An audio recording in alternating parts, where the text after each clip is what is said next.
Di mana nih Pak Firman? Ini di Desa Bojongkulur, Kecamatan Gunung Putri, Kabupaten Bogor. Ya, kebetulan di salah satu pondok pesantren tahfiz Quran yang ada di Desa Bojongkulur. Iya. Ya, didirikan secara swadaya masyarakat dan para penggiat sosial lah.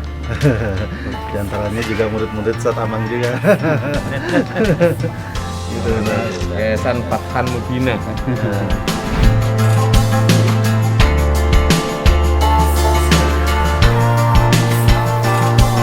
Ustaz Muslih Abdul Karim Fias ini berdiri di lantai 2, memandang ini masih tanah pisang, pohon-pohon pisang. Terus beliau doakan kita bersama-sama di situ, semoga bisa dimiliki Fathan Mubina untuk dikembangkan. Alhamdulillah.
Untuk membangun negara kesatuan Republik Indonesia. Pertanyaannya pembangunan itu buat siapa? Aja masalahnya kan itu. Karena kalau kembali ke desa itu cuma cukup 10 miliar per tahun, kelihatannya itu udah dahsyat banget. Selama ini berapa dapatnya? 1 miliar per tahun saja sudah menggeliat gitu ya. Iya, 1 miliar per tahun aja udah. Bagaimana kalau 5 miliar? Bagaimana kalau 10 miliar? Dan bagi saya sering ya bercanda lah, walaupun mungkin wah apalah istilahnya, tapi coba deh pikirkan secara ya santai saja gitu lah.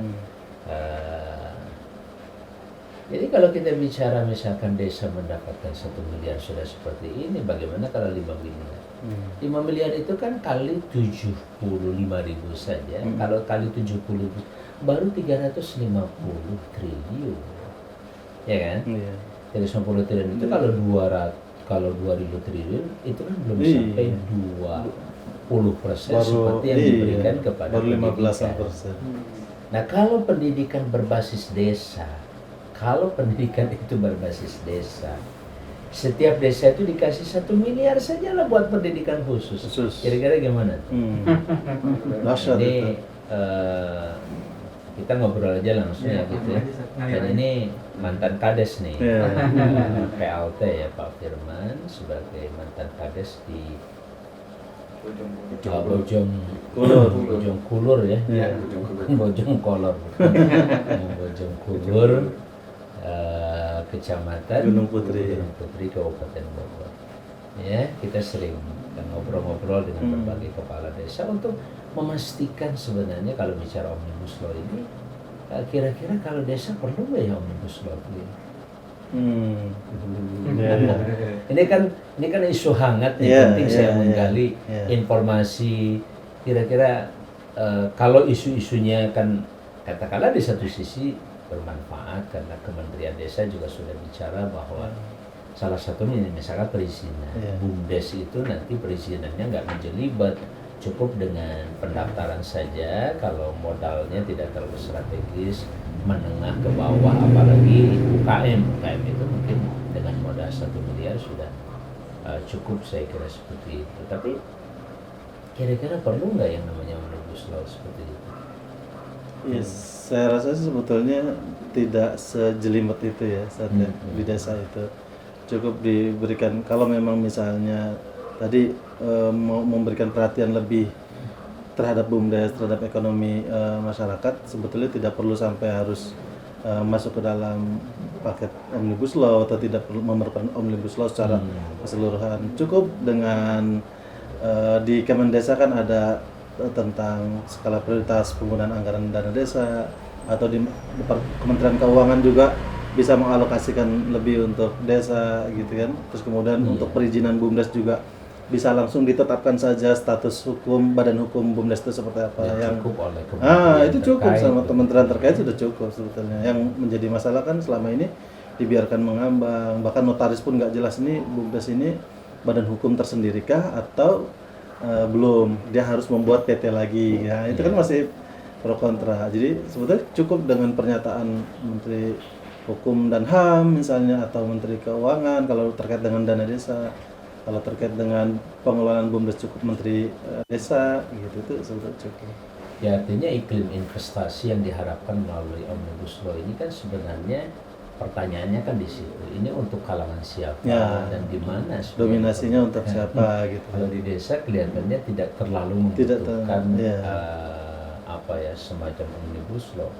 Dan kalau kita bicara desa semuanya menyatakan tidak perlu itu, berarti ada 75.000 desa, katakan 74.900 sekian desa yang telah bisa menangani dan menyelesaikan persoalan sendiri kemasyarakatan itu, bahkan rakyat ini yang sering saya sampaikan juga, kalau namanya Indonesia ini sebuah negara itu kan dibagi habis ke desa atau kelurahan, ya enggak? Warga negaranya juga kan dibagi habis, mau presiden ke mau orang yang paling bawah tetap harus tercatat sebagai, kalau enggak di RT, di RW-nya juga, plus desa atau kelurahan, kota atau kabupaten, terus provinsi, semuanya habis. Kalau semuanya habis tercatat kan kita ngitungnya misalkan warga Bojongkulur berapa? Oh ya, penduduk 80.000 ya. 80.000 dahsyat luar biasa. 80.000 kemarin saya Dek, 70.000 ya. Di mana? Di sana? Kecamatan. Kecamatan. Di sini desa. Di desa. Iya. Kalau luas areanya berapa? Hanya 477 hektar. 477 hektar. Iya. Tidak terlalu luas. Iya, tapi ada yang 250. Artinya sudah layak dimekarkan. Iya. Kalau dari segi kepadatan sudah sangat layak. Pertama kepadatan, dari sisi area luas sudah bisa dilepaskan atau dimekarkan, mungkin bisa jadi 3 desa, 2 sampai 3 desa. Iya. Kalau 4 desa saja masih 20.000. Iya. Padahal di undang-undang tuh yang membedakan jumlah penduduk cuma di bawah 5.000 dan di atas 5.000. Jadi artinya desa dengan penduduk 7.000 aja udah bisa ya? Iya. Saya kalau tanya, ini saya kira ya, sebagai warga negara, bahkan orang desa sekalipun, kan kita sebenarnya kalau dibagi habis ya jadi orang desa semua. Jadi semua tinggal di desa. Semuanya tinggal di desa. Ya, kelurahan juga kan macam desa. Nah, saya pikir kalau masyarakat mengatakan seperti itu, bahkan bangsa ini mengatakan seperti itu, ya artinya paling tidak mendesak. Kalau yang sampai saya suka mengatakannya, yang 30 juta yang sekarang jadi alasan, misalkan Omnibus Law itu untuk menciptakan lapangan kerja baru untuk 30 juta. Kan 30 juta ya kemarin tercatat. Nah, kalau 30 juta sekarang gini deh. Ada, ini juga penting saya sosialisasikan dan saya sampaikan. Mungkin juga Pak Berban sudah mendengar tentang ini, kaitan dengan redistribusi lahan. Redistribusi lahan baik yang di bawah ATR ya, Agraria dan Tata Ruang, atau Kementerian Kehutanan dan Lingkungan Hidup. Kalau dari Kementerian Agraria saja bisa mencapai 9 juta. Yang sekarang sudah terrealisasi paling sekitar baru 3 juta, masih ada peluang 6 juta. Artinya kalau bicara 9 juta hektar, bukan 9 juta meter, bukan. Ini 9 juta hektar ditambah dengan dari kehutanan itu lebih dari 12 juta, bahkan ditambah dengan 4 juta yang dari distribusi.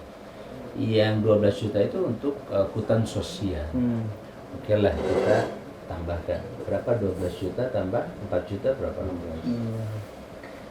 16 ditambah 9 tadi. 25 juta hektar. Kalau per hektar dibagi kurang lebih 10 lah. Berarti kan masing-masing 1000 meter. Iya. Kira-kira cukup gak hidup dengan 1000 meter?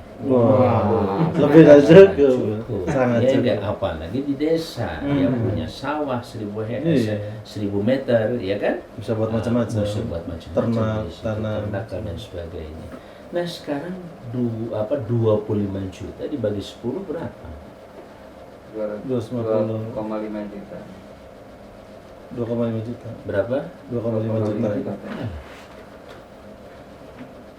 25 juta dibagi 10, 2,5 juta.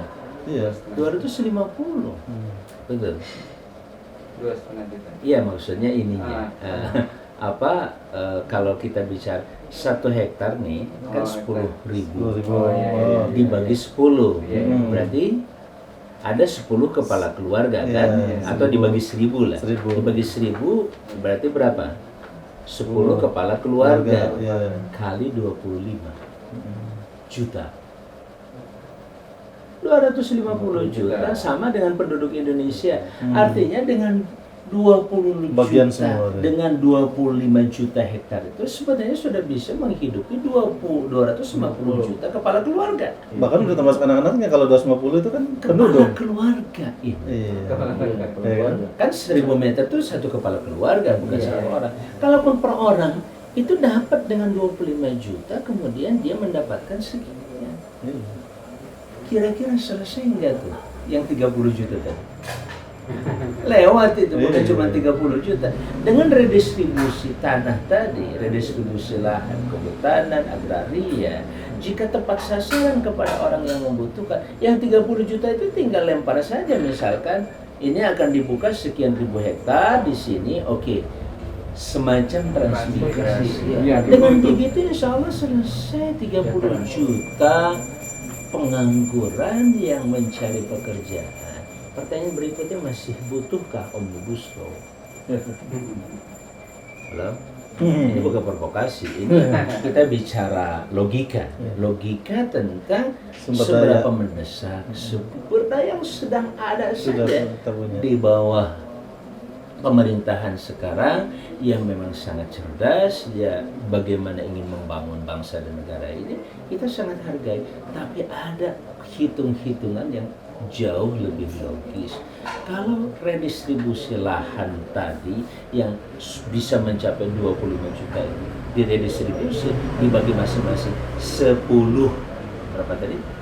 1000 meter rata-rata, itu bisa menghidupi 250 juta kepala keluarga, bukan orang. Sudah tercapai. Sudah selesai. Nah sekarang kalau tadi hitungannya 25 juta misalkan, udah deh bagi masing-masing setengah hektar, gimana kalau begitu?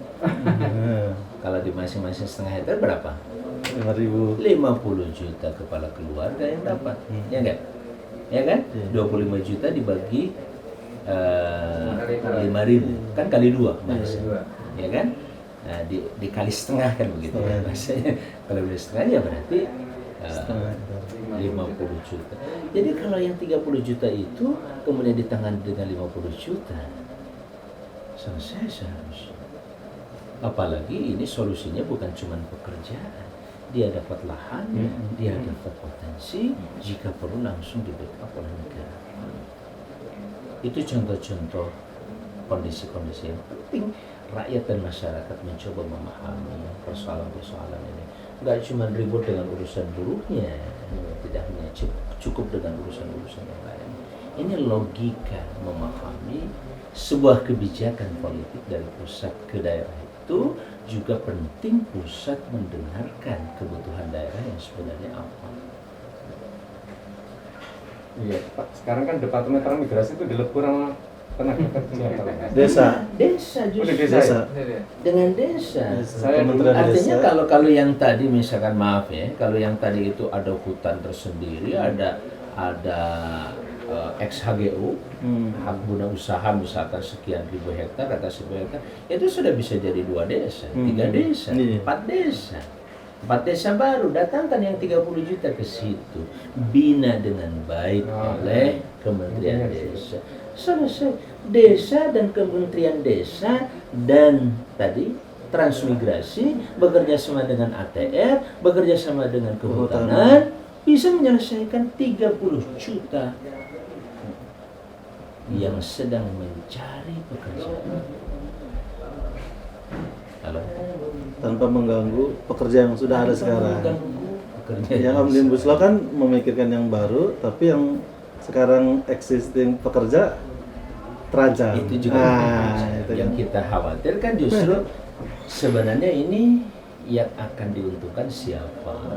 Itu dia. Kita bekerja kan begini, kita bertanya sambil menyerap aspirasi, apalagi kalau ini sudah diberlakukan misalkan. Kalau sudah diberlakukan kan kita juga bisa melihat dampaknya, revisinya. Seperti Undang-Undang Desa ketika diberlakukan tuh gimana? Kalau pesan Pak Firman apa? Cukup manfaat, cukup efektif, cukup terasa dengan undang-undang itu bahwa desa kemudian bisa tertata dengan baik atau apa? Atau sebaliknya? Ya, untuk perhatian terhadap desa manfaat. Undang-undang itu Cukup satu undang-undang. Cukup dengan satu undang-undang. Dengan satu undang-undang selesai. Karena nanti kan ada turunannya, peraturan menteri, peraturan pemerintah. Apalagi kalau backupnya di atas 1 miliar tadi. Iya, itu dia. Dan di undang-undang itu kan tidak disebutkan berapa miliarnya saat. Artinya cukup kita gunakan undang-undang desa. Yang penting perhatiannya ditambah dengan hitungan-hitungan tadi, wah itu luar biasa. Jadi persoalannya bukan pada persoalan tidak ada investor sekarang itu, atau banyak atau tidak. Bahkan terakhir menurut Pak Faisal Basri katanya dari sisi pertumbuhan investasi Indonesia itu kan sangat tinggi. Positif sekali. semua sebetulnya. Positif bahkan nomor 2 ya di bawah Cina atau di bawah apa, ada Cina, kemudian India, satu lagi apa? Indonesia kalau nggak salah. Indonesia kalau nggak salah ketiga. Se-ASEAN kita ya. Nah, kalau se-ASEAN kita yang paling tinggi. Ini artinya pertumbuhan sudah positif. Iya. Cuman kata beliau kan banyak cacing gitu ya. Cacing ini. Makanannya udah banyak masuk tapi cacingnya banyak, akhirnya nggak sehat-sehat gitu. Nah, ini persoalannya.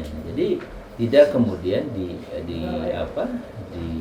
diselesaikan dengan satu undang-undang yang luar biasa, ini super body ya dalam bentuk ini. Kalau saya sering mengatakan kalau ini sebuah kebijakan yang diinginkan ke depan, ya harus santai membahasnya. Dan bagus kalau ini barangkali salah satu model kayak dulu GBHN gitu ya, kayak dulu GBHN. Kalau ini kan bentuknya sudah undang-undang, kalau itu kan semacam TAP MPR, garis besar haluan negara. Kalau ini sudah rinci loh, 1000 halaman atau 900 halaman lebih, dan sangat luar biasa. Kita apresiasi betul ya ini. Akan tetapi tadi kapan dibutuhkan? Sekarang atau nanti? Atau kita harus siapkan dulu kalau ibarat ini kan akan terbuka secara internasional. Jangan sampai ketahanan pangan dan ketahanan yang lainnya yang bersifat nasional apalagi lokal itu tidak siap bersaing dengan percaturan ekonomi maupun perdagangan internasional ya, termasuk dalam pangan misalnya. Itu sangat-sangat harus dipersiapkan dulu. Mungkin yang kurang ini keterbukaan pilihan alternatif yang ditawarkan. Artinya kalau tadi kan misalnya mencontohkan pembagian distribusi tanah, lahan gitu ya. Itu kan berarti sebetulnya ada loh opsi lain gitu. Apakah opsi-opsi ini dibuka oleh pemerintah ya kan? Jangan-jangan memang ingin memaksakan satu jalan yang memang menurut mereka itu solusi menguntungkan bagi ya kalau ada kecurigaan itu memang wajar karena banyak logika yang sebetulnya bisa sebagai alternatif untuk, gitu untuk dipahami gitu karena banyak alternatif dan solusi yang bisa diselesaikan tanpa harus adanya omnibus law. Walaupun ada mungkin juga harus dibicarakan secara lebih dingin lagi, santai, waktu yang cukup menyangkut masa depan negara masalahnya. Jangan sampai ada peralihan kekuasaan secara tidak disadari oleh kita melalui apa yang disebut dengan pembelian sebuah negara dalam tanda petik oleh kebutuhan-kebutuhan yang sifatnya ekonomi tadi. saya sering mengingatkan tentang kasus Palestina. Palestina diawali penjajahan itu dengan pembelian lahan. Ya, oleh pengusaha-pengusaha Yahudi yang ada di khususnya di Inggris waktu itu. Dimulai dengan pembelian lahan sampai berhasil membeli 10% lahan Palestina, bahkan ada yang mengatakan 20 atau 30% dari tahun 1800 sampai 1930. Itu bukan rahasia, ada di Wikipedia, tinggal dibaca bagaimana Palestina itu pertama kali beralih dan dikuasai oleh Yahudi Israel misalkan. Itu belajar dari pengalaman kita. Jangan sampai Omnibus Law menjadi pintu untuk penguasaan Indonesia, terutama peralihan lahan-lahan itu dari Indonesia milik asing, milik yang lainnya, yang kemudian nanti akhirnya negara Indonesia yang kita cintai, NKRI ini jangan sampai berkurang dan hilang pada akhirnya karena sudah terjual kepada orang lain. Atau semuanya sih enggak, cuman bahannya udah habis. Itu juga bisa. Dikeruk dulu. Ini penting suara dari desa ini. Iya. Kan satu lagi Ustaz, di desa dari Bojongkulur ya. Iya, ini ada suara dari Bojongkulur supaya nah ini situasi kalau ini di Bojongkulur Ustaz, dipikirkan secara lebih betul jernih lagi ya. ini kan baru akan diterapkan Omnibus Law misalnya. Tapi kan yang jelas-jelas nanti akan menjadi penyangga dan seperti menerima nasib itu adalah desa. Karena penduduknya Persis, ya kan? ya. Penduduknya itu kan ya sebagian besarnya sudah mungkin bekerja, hanya memang sebagian kecilnya masih menganggur.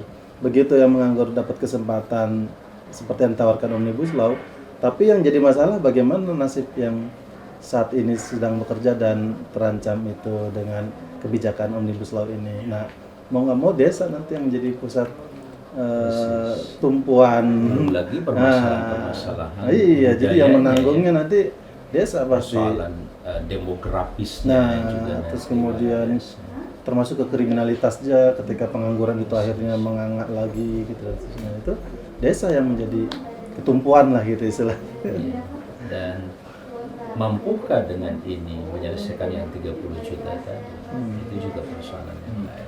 Kalau hanya yang 30 juta itu hanya terkuras lagi mereka tenaganya, tapi tidak punya pijakan, maaf ya, dia kerja gajinya 5 juta, tapi nggak punya sejengkal tanah pun untuk tempat tinggalnya, lagi-lagi yang 5 jutanya untuk ngontrak, hidup, transportasi, jelas itu sangat kesejahteraan yang nisbi, yang sangat maya yang seperti itu. Mendingan dikasih satu orang 1000 meter saya kira ya. Setuju tidak? Saya milih itu. Saya milih itu. Apalagi kalau 1000 meter di Bojongkulur. Saya juga milih itu. Bisa sambil dan. Ya, Tunun. Saya kira waktu sudah 11:30. Oh, iya. Mohon maaf, Pak Punten. Kita tukar pikiran seperti ini dalam situasi seperti ini juga perlulah kita memberi kontribusi karena cintanya kita kepada negara kesatuan Republik Indonesia ini, insya Allah ya. Dan ini juga kan pintu konstitusi ini juga belum tertutup, jadi masih ada yang waktu untuk diperbincangkan oleh bangsa kita. Ya mungkin melalui MK atau melalui berbagai cara yang konstitusional tentunya kita juga tentu kalau sangat itu menjaga harus melalui jalur-jalur konstitusi. Sangat menginginkan dan mengingatkan sekaligus kepada desa-desa untuk tidak mobilisasi yang berlebihan. Kalaupun ada inisiatif masing-masing itu kan juga harus diingatkan agar menjaga sisi konstitusional. Ya jangan sampai anarkis.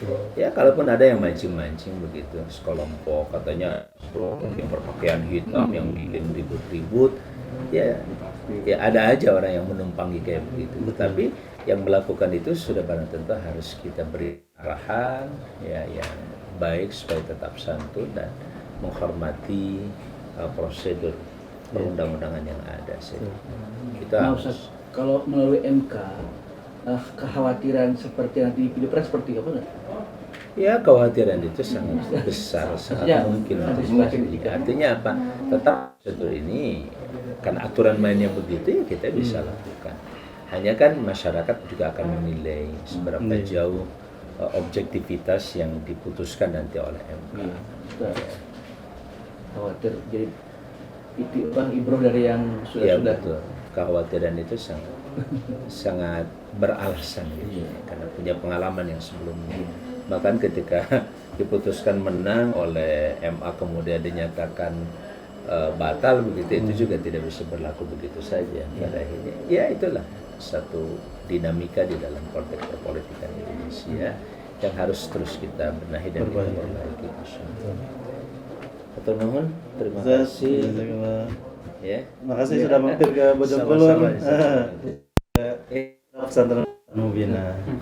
Ya saya kira itu Pak Acep dan semua ini saya suka sampaikan dengan khas channel Kang Haji Amang Safruddin. Channel silahkan di subscribe ya, kemudian like dan share insyaallah. Sat, foto Sat. Ya, Di Tuhan jazakallah jazak. Mungkin saya langsung pamit karena ada satu lagi yang Jangan lupa like, share, subscribe channel inspirasi dari Kang Haji Amang Safruddin ya. Jangan lupa subscribe ini.